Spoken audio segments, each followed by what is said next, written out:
I had 5 head coaches in college football. Lane Kiffin, Ed Orgeron, Steve Sarkisian, Clay Helton, and Pat Narduzzi. In that order. Well, actually, not that order. It was Kiffin, Orgeron, Helton, Sark, Helton, then Narduzzi. Any of you that have had 5 bosses in 5 years knows that doesn't happen when things are going particularly well. No ADs just changing up their head coach for funsies. Ironically, looking back in 2025, that's an incredibly successful group of coaches. About 400 wins combined, 13 different 10-win seasons, 6 conference championships, and a national title amongst them. And about half of those wins and 60% of the conference titles belong to 2 of those coaches that I saw fired mid-season, Lane Kiffin and Steve Sarkisian. So we lost to Arizona State and Kiffin got fired that night. That's the famous tarmac story, when in reality, at least from my understanding, is the firing didn't happen on the tarmac, but technically in the little side meeting room of the private airport terminal. But it's funny because my personal story on that is I sat in the front of the plane. I was the true freshman, 3rd string quarterback sitting in the front of the plane. The head coach always sat in the very back of the plane. He entered from the back of the plane. There was no reason for him to ever come towards the front of the plane. Midair on that flight back from Tucson, Kiffin was walking up towards the front of the plane. And my buddies probably shouldn't have been doing this, but hey, we were freshmen and most of us weren't playing. We got this like to-go goodie bag of food and my buddies like bunched up a crunch bar to make it look like a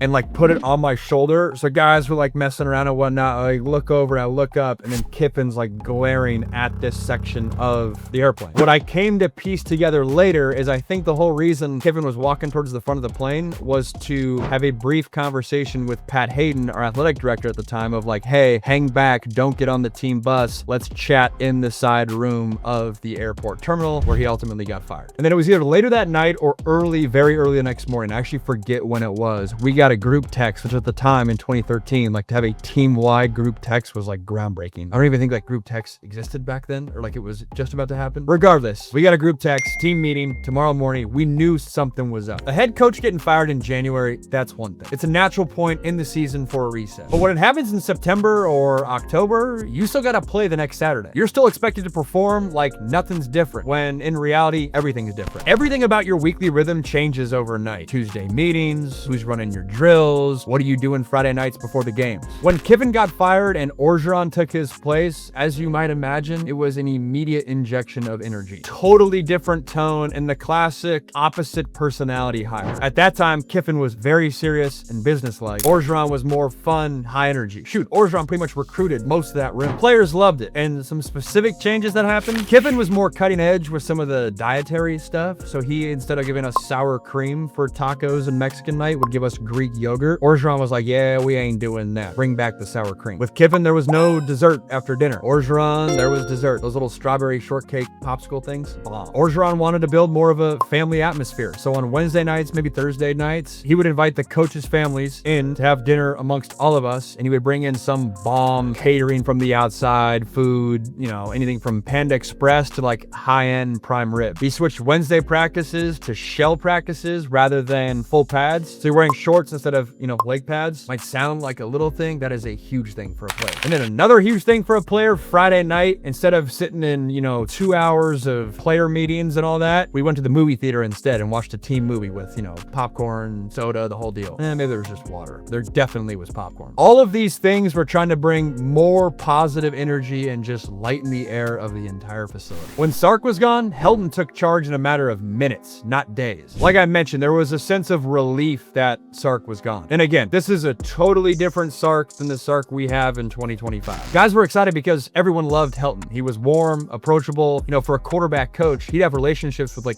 defensive players. That's super unique. And we all knew in the back of our mind, and this is a big point with interim head coaches, we kind of felt that, you know what, Clay Helton could be the guy if we, you know, put some wins together the rest of the season. The locker room energy flipped instantly positive. In terms of what changed at practice, I already mentioned the Orgeron thing. We went shells instead of full pads on Wednesdays. Both Orgeron and Helton, and I think Helton may have taken it from Orgeron, did more good on good periods. So where the one defense is playing the one offense rather than one offense playing a scout team defense. Again, just trying to get competitive juices, energy, shorten practice a little bit, don't need tons of scout periods, and get guys just flying around. That's why getting fired mid-season feels so different. It gives the outside world something to talk about, but not much changes for fans and media besides what they watch on Saturdays. Inside the locker room, the normal Wednesday, yeah, it ain't ain't the normal Wednesday anymore. With Sark, it was the same end result, but a totally different set of circumstances that made us arrive at that end result. And I'll start by saying I'm super happy for Sark that he has got his career and life back on track. I personally had him at probably the lowest point of his coaching career. The substance abuse stuff is no joke, so happy for him. That being said, we lost to Washington on a Friday night. It was his old school. Came in for a Saturday morning meeting, I believe, right after the game. Emotions are high. We walked straight into the team meeting room. People are pissed that we got upset by Washington, and our coach is clearly intoxicated. Thing is, it was not a surprise to anyone on the team, which sometimes when I say that, people are like, dude, how was that not a surprise? When you think about the structure of a football team, everyone's incentivized for the head coach to have success. When you're a player, you only get one crack at this thing. When you're an assistant coach, you're never going to tattle and go above your head coach's head. Your head coach has success, that means you'll get promoted down the road. If you're an AD or an administrator, you hired that head coach, so you're incentivized to see them have success. That's how this went on for so long with like nothing actually happening. But in that team meeting, like any good backup quarterback trying to take advantage of the opportunity, you know, I would sit front row, dead center, 12 feet away from Sark in this final team meeting. We knew he was intoxicated, and then he broke us to special teams meetings where we all go our separate ways, and that's the last I saw of Sark. We did special teams meetings, a quick team meeting. We went out to the practice field, and you know, you're like 10 minutes into practice. It's like, all right, this is a little weird. Where's our head coach? 20. This is weird. 30. Like, all right, something's up here. And then I think it was like the 45-minute, maybe an hour mark into it. Our AD, Pat Hayden, brought us all up in the center of the field and said, guys, don't break strides. Sprint right back up to the team meeting room in your pads. Don't change. See you there in 3 minutes. That had never happened before. Never did an AD without his head coach break the team down, and never did we go to the team meeting full padded. But we got up into the team meeting, and the same setup that we were in 90 minutes earlier with our head coach. And it was somewhat deja vu because Pat Hayden addressed us 2 years earlier when he fired Kiffin and said that Orgeron was going to be our head coach, and addressed us again when he said Orgeron was not going to be the head coach. Guys were upset about that. But for a lot of the guys that have been on the team, it was a little bit of deja vu, like, oh, we've been here before. And he let us know that he let Sark go. Helton was going to be our head coach, and people were fired up. But when I look back, the emotion that really sticks out is it was just relief. Guys that were plugged in, I think, knew like this was only a matter of time. And there was still enough season left that, you know, you feel like you could have a fresh start and actually make something of the season. I say all that because those lived experiences are why this video is different. You've already seen the headlines and hot takes because Deshaun Foster and Brent Pry just got fired, but almost nobody's talking about what it's like inside that locker room. That's the story I can tell. Inside the locker room, one of the first things that hits you is how differently everybody reacts. With Kiffin's firing, it was like, yo, this is crazy. How did we get here? The older guys were recruited on the back end of the Pete Carroll regime, talking about Rose Bowls and natties. And like 16 months before Kiffin got fired, USC was the #1 team in the country. How did we get here? With Sark's firing, again, it was like relief. It was time to move on to Helton. For guys that aren't playing, firing means a blank canvas, a fresh start. For starters, it's more about just like righting the ship. You know, everyone wants to be competing for championships and national titles. If your coach is getting fired, it means because you're not winning. Everyone wants to start winning, so you got to right the ship. Again, when Kiffin got fired, I think the older guys had a sense of just being stunned. Even younger guys, but just like, how did we fall so far so fast? And there was a story I'll never forget when Ed Orgeron went 4-2 as the interim coach after Kiffin. Our AD met with us and said he's not retaining Ed Orgeron and they're going to go with Steve Sarkisian as our head coach. And we had an older guy that had had success a few years earlier. He yelled at our AD and stormed out of the room, and it was like a whole scene. You never see a player yelling at an AD. And in a weird way, though, it was almost like understandable because everyone in that room saw like, yo, it was not that long ago. We were the #1 team in the country. How are we here? And that's maybe the part that fans calling for a coach to get fired don't really think about. When Brent Pry and Deshaun Foster get fired, it doesn't matter what talking heads like myself say on TV or social media. It doesn't matter if your uncle says, I've been saying that dude should have been fired for months. We're better off as a team. What matters is whether that locker room stays together or starts splintering apart. But the weirdest part about it all is even though your whole week leading up to game day is different, Saturday is still Saturday. You still got to play, and you got to face a team that didn't go through the whole whiplash of having their head coach fired earlier that week. And that's where maybe my experience is different than players nowadays, because you hear the old adage, it can go one of two ways when a coach gets fired. It has the players lock in, new sense of energy, and feel refreshed. That's where I was at. Or it can have players splinter and go their own separate ways. With the transfer portal nowadays, I would have to imagine there's a lot more players in the locker room splintering and thinking about their next move when they're leaving the school. For us, that was not the case. In both scenarios, when Kiffin got let go and when Sark got let go, the energy of of the team was very much us against the world. We got closer as a result of going through this experience, and it led to us playing better football on Saturdays. That's obviously the hope of the AD, and why you would fire a coach mid-season rather than just waiting towards the end of the season is you're hopeful that it can inject a new level of energy. You start playing better football. It gets the program on a new, exciting trajectory that allows current players and future recruits to get excited about the future of the program. That all sounds good, but looking back, what were the actual results? For me in 2013, we went 3-2 with Lane Kiffin and then ripped off a 6-2 run under Ed Orgeron and won the bowl game under Clay Helton. Even reading that now, I was like, dang, how did Ed Orgeron not get retained? Well, those two losses were Notre Dame and UCLA. In 2015, we were 3-2 with Steve Sarkisian again, and we were 5-4 with Clay Helton. Both times, the energy in the building completely changed. But if you zoom out across the Power 5 in the 2000s, the numbers tell a different story. Coaches who got fired mid-season won about 36% of their games before they got fired. And the interim coaches who took over only won about 40% of the remaining games.